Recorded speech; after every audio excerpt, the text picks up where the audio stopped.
Hall में मौजूद ध्रुव ने अपनी अंगूठी में से 10 हरे रंग की बोतलें निकालकर दल के मेंबर्स की तरफ देखते हुए कहा, ये दवाइयां आपके और उन लोगों के लिए हैं जो पिछले कुछ वक्त में जख्मी हुए हैं। मैं उम्मीद करता हूं कि हमारा दल जल्द से जल्द वापस पहले जैसा हो जाए। ये सुनकर दल के बुजुर्ग ने अपना सिर हिलाया और फिर उसने अपना हाथ लहराते हुए 2 मेंबर्स को आगे बुलाया। उसके बाद वो दोनों मेंबर्स सारी बोतलें लेकर जख्मी लोगों में जरूरत के हिसाब से बांटने लगे। फिर ध्रुव ने जैसे ही देखा कि सभी मेंबर्स ने दवा खा ली थी तो उसने तुरंत अपनी तलवार हाथ में पकड़ते हुए उस बड़े से हॉल के बाहर जाना शुरू किया। और जैसे ही ध्रुव ने उस हॉल का दरवाजा खोला तो वहां से सूरज की रोशनी हॉल के अंदर आने लगी। फिर उस सूरज की रोशनी के हॉल में आते ही वहां छाई सारी मायूसी गायब हो गई। तभी ध्रुव ने बाहर निकलकर हॉल में नजरें घुमाते हुए देखा कि वहां अब किसी की भी लाश नहीं पड़ी हुई थी। ये देखकर ध्रुव की नजर पास के एक पेड़ पर पड़ी जहां इस वक्त नागरानी हिनीसा आराम से टिक कर खड़ी हुई थी। थोड़ा और गौर से देखने पर ध्रुव को दिखा कि नागरानी फिलहाल एक पत्ती से खेल रही थी और पेड़ से छनकर आती सूरज की रोशनी में वो काफी खूबसूरत नजर आ रही थी। वहीं नागरानी ने जैसे ही ध्रुव को अपनी ओर आते हुए देखा तो उसने नजरें उठाकर अपनी मीठी आवाज में कहा, ना कोई लाश बची है ना कोई हड्डी। अगर एक भी चीज ढूंढ कर दिखा दो तो मेरा नाम हिनीसा नहीं, और हाँ, अब से नीडल फ्रूट मेरा हुआ। और हिनीसा की बात सुनकर ध्रुव के मन में एक ख्याल आया कि ये लड़की सच में कितनी खतरनाक है।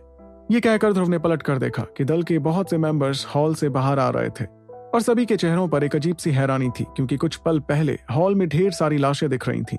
लेकिन फिलहाल उस हॉल को देखकर इस बात का जरा भी अंदाजा नहीं लगाया जा सकता कि कुछ पल पहले यहाँ कितना खून खराबा हुआ होगा।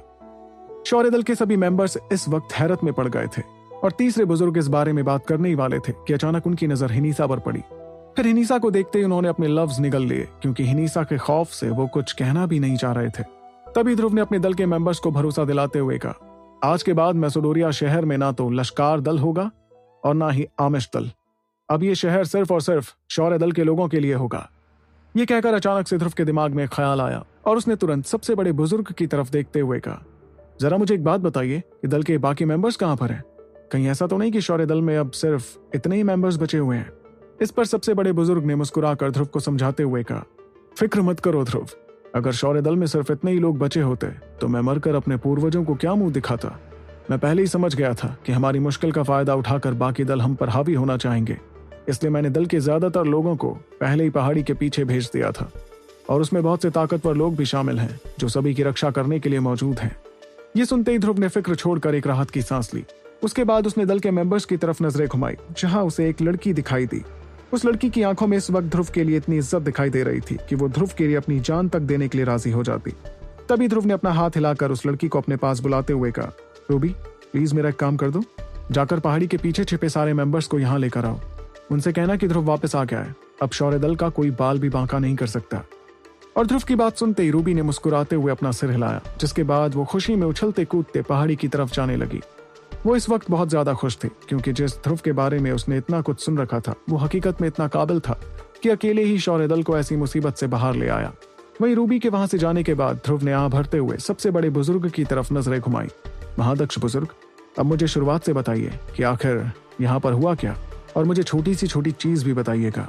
वहीं ध्रुव की बात सुनते ही बुजुर्ग के मुस्कुराते हुए चेहरे पर अचानक से एक मायूसी छा गई और उन्होंने आह भरकर ध्रुव के कंधों पर अपना हाथ रखकर कहा, चलो अंदर चलकर बात करते हैं। ये कहकर उन्होंने तुरंत अपना दूसरा हाथ लहराया, जिसे देखकर दल के बाकी सभी मेंबर्स वहां से जाने लगे। इसके बाद वो बुजुर्ग ध्रुव को वापस हॉल के अंदर ले गए और उनके पीछे पीछे दल के बाकी दोनों बुजुर्ग भी हॉल में घुसने लगे। इस दौरान दल के बाकी मेंबर्स सफाई के काम में जुट गए और हॉल में मौजूद सभी लोगों के लिए चाय का इंतजाम करने लगे। फिर कुछ पलों बाद हॉल के अंदर बैठे ध्रुव ने गर्मा गर्म चाय की चुस्की लेते हुए सवाल किया, अब बताइए आखिर माजरा क्या है? ये सुनकर महादक्ष बुजुर्ग ने अपना सिर हिलाया, ध्रुव को पूरी बात बताने की शुरुआत की, लेकिन फिर उनकी नजर ध्रुव की बगल वाली कुर्सी में बैठी हिनीसा पर पड़ी और वो अचानक से चुप हो गए। तभी बुजुर्ग की घबराहट को महसूस कर ध्रुव ने उन्हें समझाते हुए कहा, देखिए आप नागरानी की फिक्र मत कीजिए, बस मुझे सब कुछ अच्छी तरह बताइए। और ध्रुव के मुंह से ये बात सुनते ही महादक्ष बुजुर्ग ने आह भरते हुए ध्रुव को बताना शुरू किया, बेटा ध्रुव, जब से तुम मैसेडोरिया छोड़कर गए हो तब से हमारा शौर्य दल लगातार बढ़ता रहा है और इसके पीछे की वजह वो दवाइयां थी जो तुम हमारे लिए छोड़कर गए थे। वक्त के साथ साथ इस शहर में हमारा रुतबा काफी ज्यादा बढ़ गया, जिस वजह से आमिश दल और लश्कार दल हमसे बहुत चलने लगे। और तो और उन लोगों ने पहले भी कोशिश की थी दल को दबाने की, लेकिन क्योंकि हमारे पास सायरा दरबार की मदद थी इसलिए वो दोनों दल हमारा कुछ नहीं बिगाड़ पाए। देखते ही देखते 2 सालों में हमारे दल के पास बहुत पैसा इकट्ठा हो गया ध्रुव। और तो और जब सायरा मैसेडोरिया से चली गई तुम अमराज और अबराल लगातार हमें नीचा दिखाने की कोशिश करते रहे, लेकिन 3 महीने पहले इन लोगों ने हमारे दल पर हमला करना शुरू कर दिया। वो तो हमारी खुशनसीबी थी कि 2 सालों में हम इतने ताकतवर हो गए कि दोनों दल मिलकर भी हमारे दल को बिल्कुल परेशान नहीं कर पाए। लेकिन इतना कहकर अचानक से महादक्ष बुजुर्ग एक पल के लिए सहम गए और उन्होंने गुस्से में अपनी मुट्ठियां कसते हुए ध्रुव से आगे कहा, लेकिन 3 दिन पहले हमारे दल पर अब तक का सबसे बड़ा हमला हुआ। देर रात जब हमारे बहुत से योद्धा सो रहे थे, तब 3 रहस्यमयी काले कपड़े वाले लोग आसमान से उतरे और हमारे दल में घुस गए।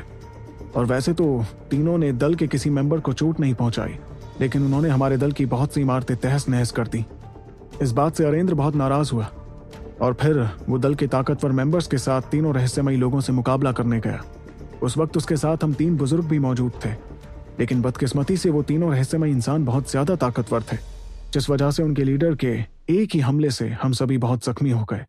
मगर हम समझ गए थे कि उस इंसान ने अपनी सारी शक्तियों का इस्तेमाल नहीं किया, क्योंकि अगर वो ऐसा करता तो हम लोग जरूर तुम्हें ये सब बताने के लिए जिंदा ही नहीं बचते। ये कहकर महादक्ष बुजुर्ग ने अपना सिर झुका लिया और तभी अचानक हॉल में एक आवाज गूंज उठी। इस आवाज के तुरंत बाद तीनों बुजुर्गों ने अपनी नजरें ध्रुव की तरफ की, जिसके चेहरे पर इस वक्त ढेर सारा गुस्सा दिखाई दे रहा था। इस गुस्से में उसने अपने हाथ के प्याले को मसल कर रख दिया था, जिसमें से चाय रिसते हुए उसके हाथ से नीचे टपकने लगी। तभी दांत पीसते हुए ध्रुव ने तीनों बुजुर्गों से सवाल किया, बाबा कहाँ है? ये सुनकर तीनों बुजुर्गों के चेहरों पर और मायूसी छा गई, जिसके चलते किसी ने भी कुछ कहने की हिम्मत नहीं की। वहीं उनके झुके हुए सिर और उनकी खामोशी को समझकर ध्रुव ने घबराते हुए पूछा, क्या इसका मतलब बाबा पहाड़ के पीछे नहीं है? मतलब बाबा किसी बड़ी मुश्किल में तो नहीं पड़ गए? बताइए मुझे, बाबा कहाँ है? और ध्रुव की इस चीख को सुनते ही सबसे बड़े बुजुर्ग ने दांत पीसते हुए उसे जवाब दिया, वो 3 रहस्यमय इंसान अरेंद्र के लिए ही यहाँ आए थे। और ये बात अरेंद्र भी अच्छी तरह समझ गया था। यही वजह थी कि तीनों के इरादों को समझते हुए वो चुपचाप दल से दूर चला गया। दरअसल अरेंद्र नहीं चाहता था कि उसकी वजह से दल के किसी भी मेंबर को किसी तरह का कोई नुकसान हो, लेकिन जब से अरेंद्र तीनों को भटकाते हुए गया, तब से वो अभी तक वापस नहीं लौटा है। इसके तुरंत बाद अचानक से हॉल में ढेर सारी शक्ति दिखाई देने लगी और ध्रुव के सामने रखी टेबल एक झटके में टूट कर बिखर गई। वहीं ध्रुव के चेहरे पर छाए गुस्से को देखकर दल के लोग एक कदम पीछे हट गए और वो देखने लगे कि कैसे ध्रुव का पूरा शरीर इस वक्त हरे रंग की आग में लिपटा हुआ था। तभी ध्रुव ने भारी आवाज में बुजुर्गों से आगे कहा, क्या आप लोगों को उन 3 रहस्यमय इंसानों के बारे में कुछ पता है? ये सुनकर बड़े बुजुर्ग ने हॉल की बढ़ती गर्मी को महसूस कर अपने दांत पीसते हुए ध्रुव से कहा, नहीं, हमें उनके बारे में कुछ नहीं पता। लेकिन चाहे हमें अरेंद्र के बारे में कुछ ना पता हो, लेकिन हम इतना जरूर जानते हैं कि उसकी जिंदगी फिलहाल खतरे में तो नहीं है। इतना कहकर महादक्ष बुजुर्ग ने एक छोटा सा डिब्बा बाहर निकाला, जो दिखने में बहुत पुराना लग रहा था। फिर उन्होंने जैसे ही वो डिब्बा खोला तो उसमें एक हरे रंग का चमकता हुआ पत्थर दिखाई दिया। उसके बाद बुजुर्ग ने उस पत्थर को बहुत संभाल कर बाहर निकाला, जिसके बाद उन्होंने उसे ध्रुव को दिखाते हुए कहा, ये करिश्माई पत्थर हमारे पूर्वज दल के लिए छोड़कर गए थे और दल का हर लीडर इसमें अपनी जरा सी अंदरूनी शक्ति डालकर रखता है। इसका मतलब अगर वो लीडर मर जाता है तो ये पत्थर चमकना बंद कर देता है। लेकिन क्योंकि फिलहाल इस पत्थर की रोशनी बहुत ज्यादा तेज है, इसका मतलब अरेंद्र की जिंदगी फिलहाल खतरे में नहीं है। वहीं बुजुर्ग की इस बात को सुनकर ध्रुव के दिल को जरा सी राहत मिली, जिसके साथ वो लगातार उस हरे पत्थर को घूरता रहा। फिर ध्रुव ने कुछ सोचते हुए बुजुर्ग से सवाल किया, तो क्या ये पत्थर हमें ये नहीं बता सकता कि बाबा इस वक्त कहाँ पर है? लेकिन ध्रुव का सवाल सुनकर महादक्ष बुजुर्ग ने अपना सिर हिलाते हुए जवाब दिया, नहीं, ये ऐसा करने के काबिल नहीं है। इसके तुरंत बाद ध्रुव ने अपनी आंखें बंद की, जो इस वक्त एक खौफनाक और जानलेवा चमक से भरी हुई थी। जाहिर सी बात है कि गुस्से की वजह से ध्रुव साफ साफ सोच भी नहीं पा रहा था और इसलिए उसने अपने आप पर काबू पाने की कोशिश की। फिर ध्रुव ने एक गहरी सांस लेकर अपनी आंखें धीरे से खोली और तभी अचानक उसे अपने बगल में एक मीठी आवाज सुनाई दी, इस वक्त मुझे यहाँ शक्तियों के निशान महसूस हो रहे हैं, जो 3 रहस्यमय इंसानों के शरीर से निकले थे। और ये निशान ये बता रहे हैं कि वो तीनों ताकतवर इंसान अंबर दल से आए थे, बल्कि उसमें से एक की शक्तियां तो अंबर दल के सबसे बड़े बुजुर्ग की शक्तियों जैसी लग रही है। ये सुनकर ध्रुव ने तुरंत अपनी नजरें हिनीसा की तरफ की और फिर धीरे धीरे उसका चेहरा गुस्से से लाल होने लगा। इस वक्त उसकी आंखों में एक ऐसी जानलेवा चमक दिखने लगी थी जो अभी तक नहीं दिखाई दी थी। यहाँ तक कि इस चमक को देखकर एक पल के लिए हिनीसा भी हैरान हो गई। वो इस वक्त अच्छी तरह महसूस कर पा रही थी कि ध्रुव के सिर पर एक खौफनाक और जानलेवा भूत सवार हो गया था, जिसके चलते उसकी सोचने की काबिलियत पूरी तरह से खत्म हो गई थी।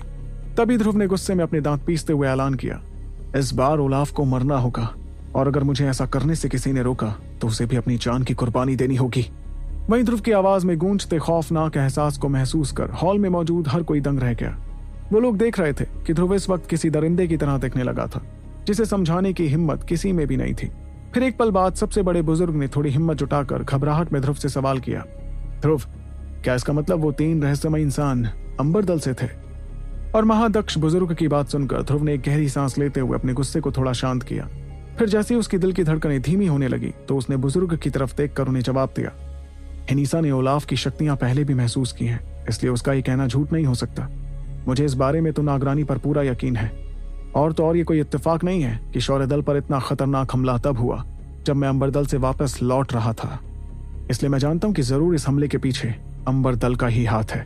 वहीं ध्रुव की बातें सुनकर महादक्ष बुजुर्ग को समझ नहीं आया कि आखिर वो अब क्या कहें। जाहिर सी बात है कि अंबर दल जैसे ताकतवर दल के सामने तो शौर्य दल ज्यादा कुछ कर भी नहीं सकता था। इस कमजोरी के एहसास के चलते बड़े बुजुर्ग ने मायूस होकर ध्रुव से सवाल किया, अगर ऐसा है तो फिर ध्रुव, तुम अब क्या करने के बारे में सोच रहे हो? इस पर ध्रुव ने आंखों में जानलेवा चमक के साथ भारी आवाज में उन्हें जवाब दिया, मैं पहले ही कह चुका हूं कि ओलाफ को अब किसी भी कीमत पर मरना होगा। उसने मेरे परिवार पर हमला करके अपनी जिंदगी की सबसे बड़ी और आखिरी भूल की है। तो क्या होगा जब ध्रुव और अंबर पर्वत एक बार फिर आमने सामने होंगे? ये जानने के लिए आपको सुनना होगा the one and only RJ Rivansh के साथ सुपर योद्धा।